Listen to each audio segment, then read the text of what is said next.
I thought I was just a consultant driving home after a late shift, until the patrol car boxed me in and the officer whispered that I was about to face a grievous accusation. Little did he know, he wasn't just pulling over a citizen, he was walking into a trap set by the very people he worked for. The rain in this city doesn't wash anything away. It just turns the grime into a slick, reflective oil that mirrors the decay of the streets. I was driving my late father's vintage sedan, a car that looked like a relic but ran like a beast. I'm a consultant for the government, a role that keeps me quiet, anonymous, and far from the spotlight.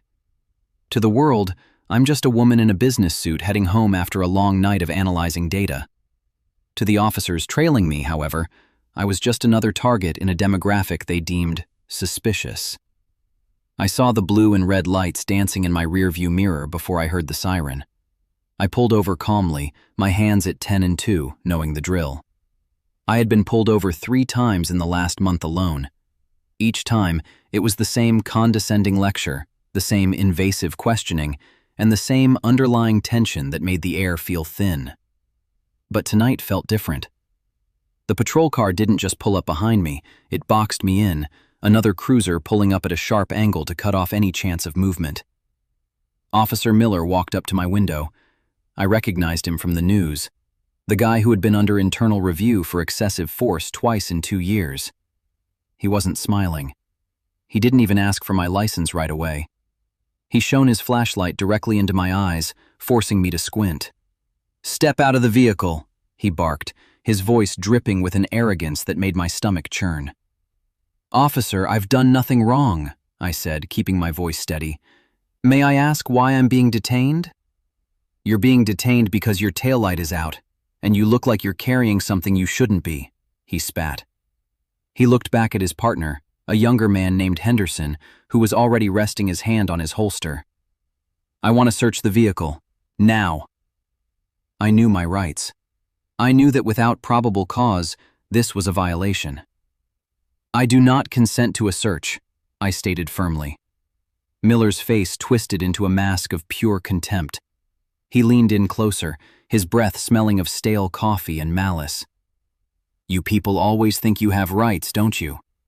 Well, here, the only rights you have are the ones I decide to give you." He yanked my door open before I could unbuckle. I was dragged onto the wet pavement, my heels clicking sharply against the asphalt. He pinned me against the hood of my car, the cold metal biting into my skin. "Check the trunk," Miller yelled to Henderson. "I bet she's got a stash in there. Maybe we'll find some illegal weapons or a few packets with forbidden substances." My heart hammered against my ribs, not out of fear for myself, but out of frustration. I knew exactly what they were trying to do. They were trying to plant evidence, to frame me with a grievous accusation, perhaps even a charge involving illegal weapon possession or distributing forbidden substances, just to justify their harassment.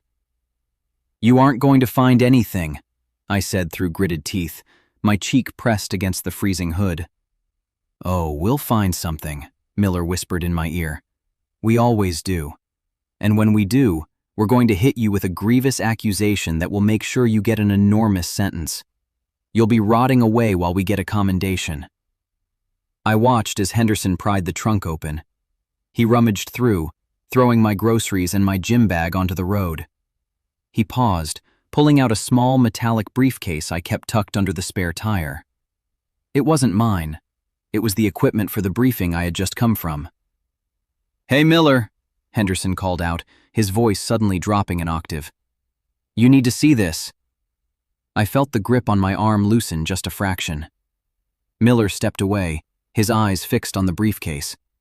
He clicked the latches open, expecting to find illicit goods.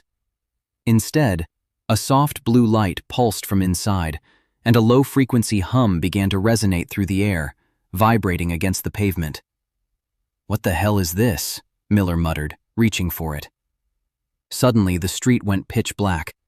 The patrol car's lights cut out. Then, from the darkness of the surrounding alleyways and the shadows of the nearby overpass, the blinding white glare of dozens of high-intensity spotlights erupted, pinning the officers against their own vehicles like moths on a board. A voice boomed over a loudspeaker, deep and mechanical, echoing off the buildings.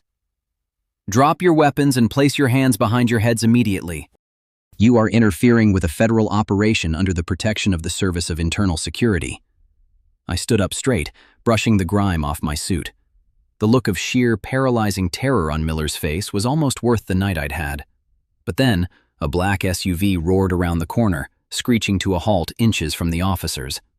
The doors flew open, and 6 men in tactical gear swarmed out, weapons raised. I turned to look at the street behind me. My private escort, the one I'd been told was strictly for digital transport, had finally revealed themselves. And Miller had just made the biggest mistake of his life. The tactical team moved with a precision that was terrifying to witness. In a matter of seconds, Miller and Henderson were face down on the cold asphalt, their hands zip-tied so tightly the plastic bit into their skin. The younger officer, Henderson, was shaking, his eyes darting toward the black SUV as if he couldn't comprehend how a simple traffic stop had turned into a military-grade extraction. Miller, however, was still trying to maintain his bravado, though his voice cracked as he shouted at the shadows. "This is a mistake. You don't know who we are. We're local law enforcement and you're interfering with an ongoing investigation." One of the men from the SUV, a towering figure in matte black tactical gear with no insignia, walked toward him. He didn't stop until he was looming over Miller, his boots inches from the officer's nose. "You aren't investigating anything, Officer Miller," the man said, his voice cold and devoid of empathy. "You were in the process of committing a fabrication. We've been monitoring your patrol route for the last 48 minutes. We know exactly what you intended to plant in the trunk." The man turned his gaze to me, his expression softening just a fraction, though it remained strictly professional. "Are you harmed, ma'am?" "I'm fine," I said, my voice steady despite the adrenaline still surging through my veins. "But they were very thorough. They seem to have a specific quota to meet tonight." "They won't be meeting any more quotas," the lead agent replied. He signaled to his team, who began systematically searching the police cruisers. It wasn't long before they pulled a bag from under the passenger seat of Miller's car, a clear plastic pouch containing white powder and a handgun with the serial numbers filed off. The agents held it up to the dashboard camera, which was still blinking red. "Is this yours, officer?" the agent asked, holding the evidence up. Miller went pale, the color draining from his face until he looked almost translucent under the harsh LED lights of the tactical team. I've never seen that before. That's not mine." "It's registered to your badge number, Miller," the agent said with a thin, humorless smile. "We've replaced your standard issue kit with this. We knew you'd try to pin a grievous accusation on this woman, so we decided to let you be the ones to provide the proof against yourselves. You're under arrest for evidence tampering, attempted perjury, and obstruction of a federal operation." The street felt like a pressure cooker. I watched as they hauled the 2 officers up, their dignity stripped away as easily as they had tried to strip mine. The power dynamic of the city had shifted in an instant. I realized then that my work wasn't just about data. It was about exposing the rot that had festered in the shadows of the precinct. As they dragged Miller toward the back of the black SUV, he looked over his shoulder at me. His eyes weren't filled with remorse. They were filled with a burning, desperate hatred. "You think you're special because you have friends in high places?" he spat, his voice strained. "You're just a target, and you've got a giant bullseye on your back now. You've just declared war on every badge in this district." I didn't answer him. I knew he was right in a way. The local department was a tight-knit network, and I had just humiliated 2 of their own in front of a federal agency. One of the agents walked over to me and handed me back my briefcase. "You should get out of here, ma'am. We'll handle the intake at the central processing facility. Your car has been cleared, but I wouldn't stay in this neighborhood tonight if I were you." I nodded, sliding back into the driver's seat. I started the engine, the familiar rumble of the sedan sounding like a heartbeat in the silence of the night. As I pulled away, I glanced in my side mirror one last time. The tactical team was beginning to pack up, the white spotlights retracting like claws. But as I drove down the empty boulevard, I saw something that made my blood run cold. 2 blocks ahead, a black van was parked under a flickering street lamp. It didn't have a siren, and it didn't have markings, but the way it pulled out and began to follow me, keeping exactly 3 car lengths behind, mirroring every turn I made, sent a jolt of ice down my spine. I checked my phone to call the agent, but the screen was dead. No signal. I wasn't just being followed, I was being isolated. I took a sharp left, then a sudden right through an alleyway, hoping to lose them, but the van stayed glued to my bumper. I pushed the accelerator, the old sedan lurching forward as I hit the highway entrance. I looked in the mirror again, expecting to see the van, but it was gone. Instead, there were 3 of them now, moving in a tactical formation, blocking off all 3 lanes of the highway. They were driving in total silence, no lights, no engines roaring, just a wall of black steel closing in on me. I reached for the compartment under my seat, the one I only opened in absolute emergencies. My fingers brushed against the cold steel of the tracker I had been instructed to carry, but as I pulled it out, a sound echoed through the cabin, a sharp, metallic clink from the back seat. I froze, my hand hovering over the gear shift. I wasn't alone in the car. I slowly turned my head, the dim glow of the dashboard illuminating a silhouette sitting perfectly still in the shadows of the back seat, holding a device that was currently jamming my signal. "Don't worry," a voice whispered from the darkness, a voice that sounded chillingly familiar. "We just need to talk about what you saw in that briefcase." The figure in the back seat shifted, and for a split second, the moonlight catching the passenger window illuminated a silver pin on his lapel, an emblem I hadn't seen in years. It was the mark of the Internal Affairs Division, but the kind that operated in the shadows, far above the reach of the precinct that had just tried to ruin me.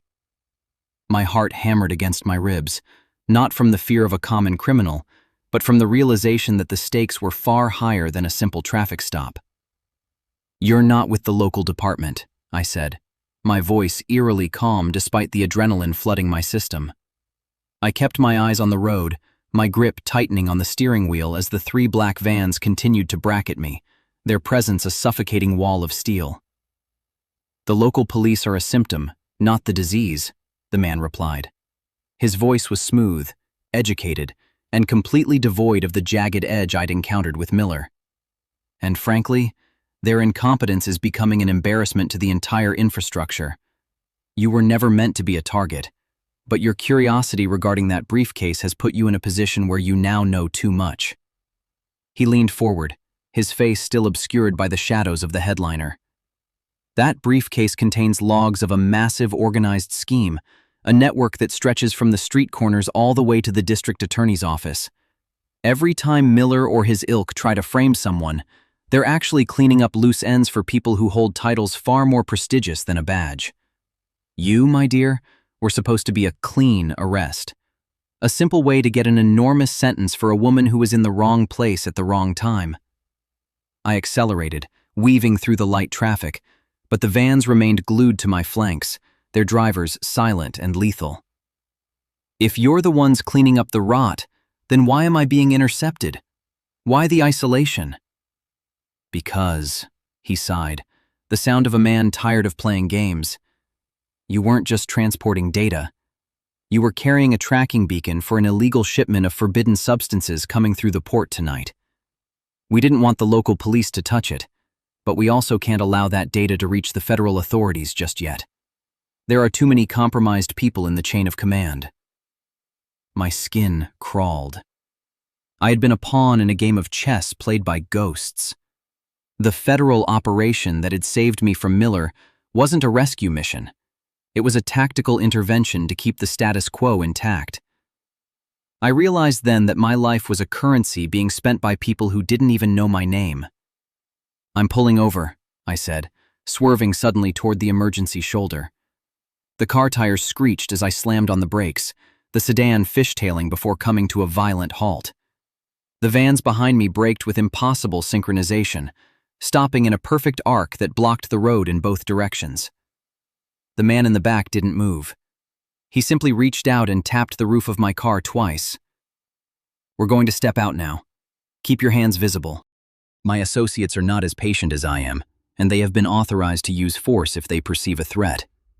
I stepped out into the biting wind, the highway lights casting long, distorted shadows of us against the asphalt. The agents from the vans emerged, their faces obscured by balaclavas, their movements disciplined and cold. One of them held out a hand for the briefcase. I looked at it, then at the man who had been in my car, who was now stepping out to join them. He was tall, wearing an expensive, tailored coat that looked entirely out of place on a desolate highway. "Give it to him," the man in the coat commanded. I hesitated. I looked at the briefcase, then at the horizon. I knew that if I handed it over, my utility would end. The heavy accusation they had threatened Miller with would eventually be redirected at me to ensure my silence. I needed an out. I needed to turn the tide. I gripped the handle of the briefcase, my knuckles white. "You said the local police were an embarrassment. What would happen if the public found out that the cleaners were just as bad as the criminals?" The man in the coat chuckled, a hollow, mirthless sound. "The public doesn't care about the truth. They care about the narrative. And we own the narrative."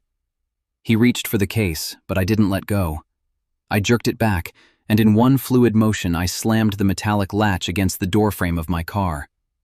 It shattered, not because of the force, but because the briefcase had been designed to release a high-intensity localized EMP pulse if tampered with while locked. The sound was like a thunderclap.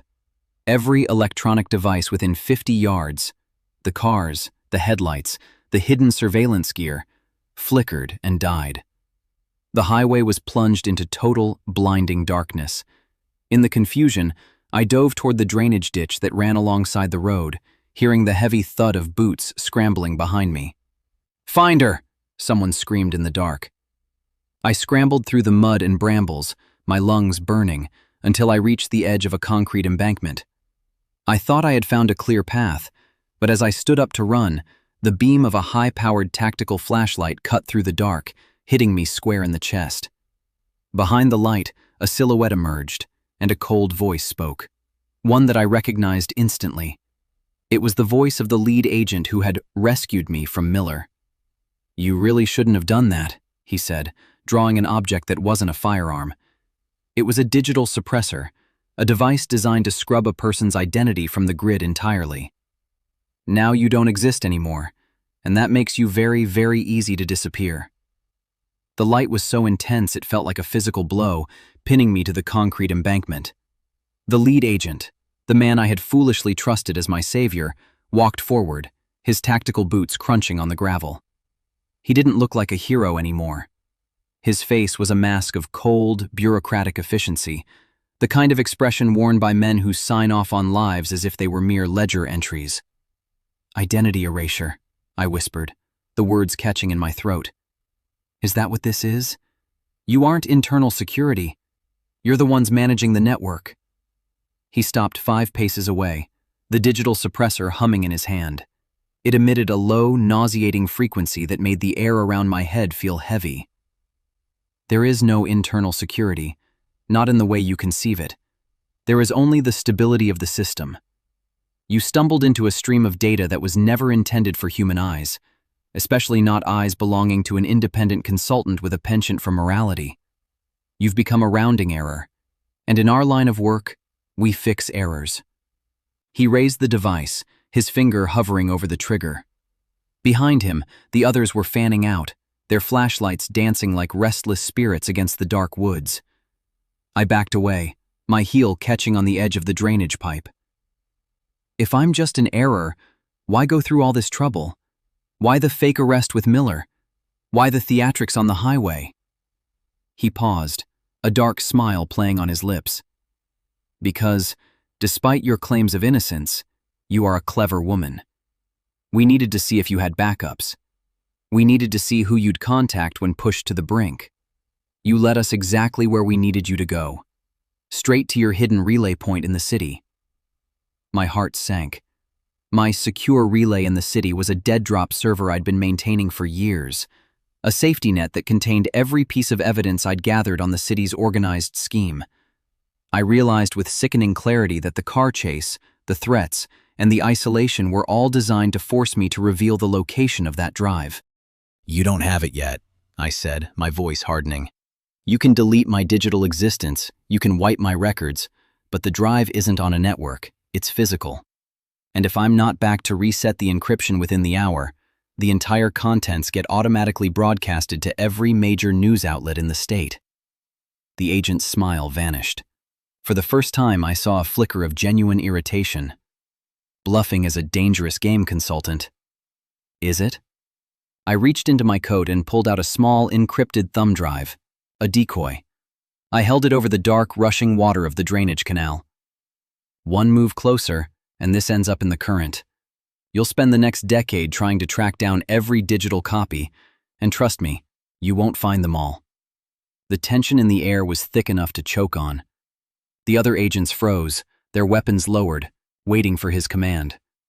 The lead agent stared at me, his eyes searching my face for a sign of weakness. He knew I was cornered, but he also knew that if even a fraction of that data reached the public, the entire organized scheme would collapse. "You think you're holding the cards," he said, taking a cautious step forward. "But you forget one thing. You're not the only one with access to this. We've had eyes on your apartment for 3 days. We know exactly who your contacts are, and we know exactly where your family resides." The air left my lungs. My family. I hadn't even considered them. I had kept my work strictly compartmentalized, a wall between my professional and personal life. "Leave them out of this," I hissed, my hand trembling over the water.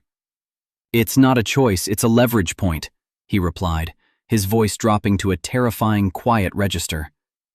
"Give me the drive, and you walk away.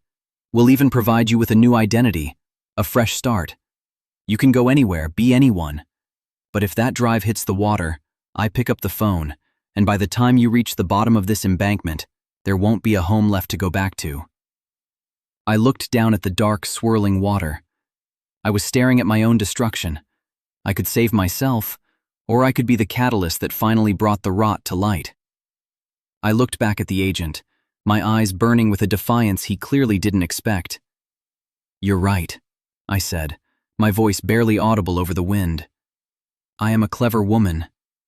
I pulled the drive back, but instead of throwing it, I tossed it behind me, toward the brush.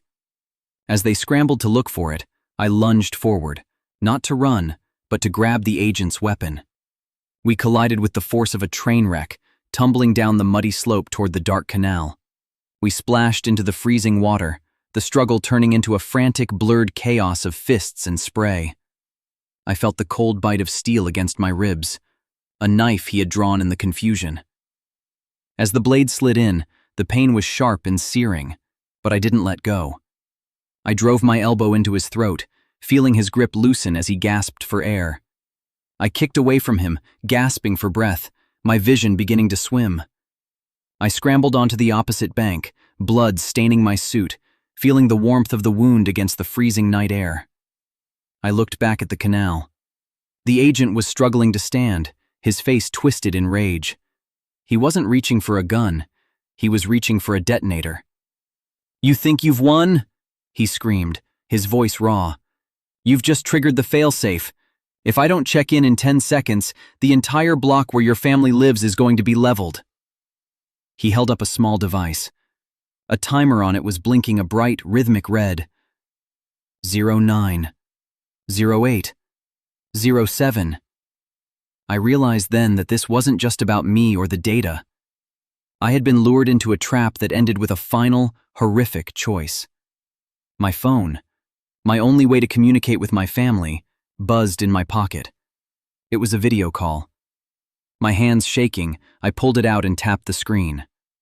The image that flickered into view made my heart stop. It was my living room, and standing there were 3 masked men, a gasoline canister in hand, and my mother sitting in the armchair, unaware of the nightmare unfolding around her. 3 seconds, consultant," the agent called out, his voice triumphant. "Give me the access code for the drive, or watch them burn." The timer on the agent's detonator hit 3, 2, 1. My finger hovered over the accept button for the video call, my mind racing through every contingency I had ever programmed. The agent was grinning now, a jagged, broken-toothed expression of absolute victory. "Game over, consultant. Give me the code, and maybe I'll tell them to walk away. Or keep watching." The choice is yours." I looked at the screen, then at the agent, and allowed myself a ghost of a smile. "You're right, it is a game. But you've been playing it with the wrong rules." I didn't give him the code. Instead, I swiped the screen to the hidden override command, the system reset I had embedded into my private cloud months ago, specifically for this scenario. The moment I hit the command, the agent's detonator didn't trigger the explosion. Instead, the screen on his device went pitch black, followed by the sound of a high-pitched siren erupting from every patrol car, tactical van, and cell phone within a 3-mile radius. "What did you do?" he roared, stumbling back as his device started to spark.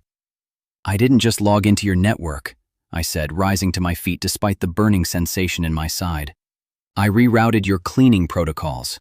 Every move you've made tonight, every tactical maneuver, every threat to my family, it's all being broadcasted in real time to the state's Internal Security Oversight Committee and every major news network in the city.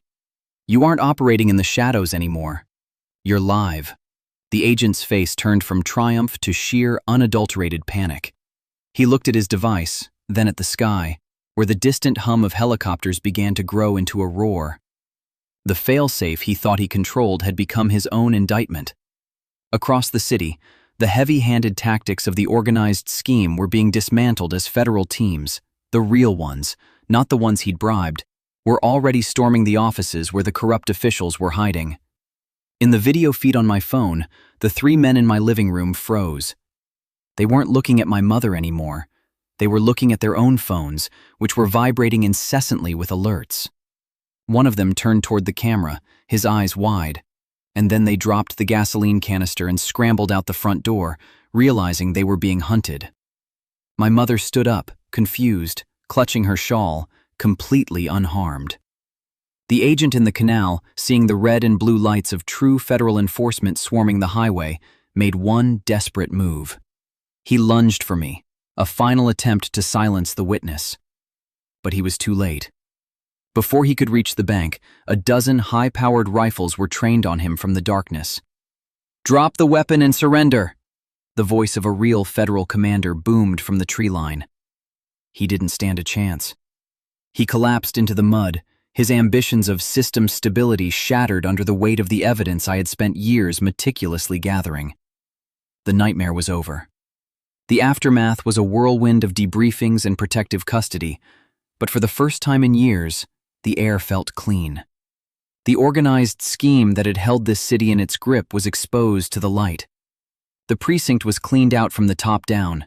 Miller, Henderson, and their superiors were hauled off to face decades behind bars for their role in the grievous accusations and the trafficking of illegal substances. They weren't going to be protected by their rank anymore. I sat on the porch of a safe house a week later, the wound in my side healing, the morning sun warming my skin. My mother was inside making coffee, blissfully unaware of how close she had come to losing everything. I watched the birds circling above, no longer scanning the rearview mirror for black vans or tactical teams. The report on my desk was the final piece of the puzzle. It detailed the dismantling of the entire network, the corruption, the bribes, the illegal influence that had tried to claim my life. I had been a pawn, then a target, and finally, the architect of their downfall. I took a deep breath, the scent of pine and damp earth filling my lungs. I was no longer an anonymous consultant working in the dark. I was the woman who had walked through the fire and didn't burn. As I folded the report and tucked it into a folder, a single thought crossed my mind. The system wasn't perfect, and there would always be those who tried to use their power to break it. But they had forgotten that even the smallest gear, if placed correctly, can grind an entire machine to a halt. I picked up my pen, closed the file, and for the first time in my life, I didn't worry about what was coming next. I looked at the horizon, stood up, and walked inside, ready to start a life that was finally, truly, my own. The screen of my phone flashed one last time, an encrypted message from an anonymous source. It was a single line of text. "The city is breathing again." I deleted the message, tossed the phone into a bin, and left the past behind for good.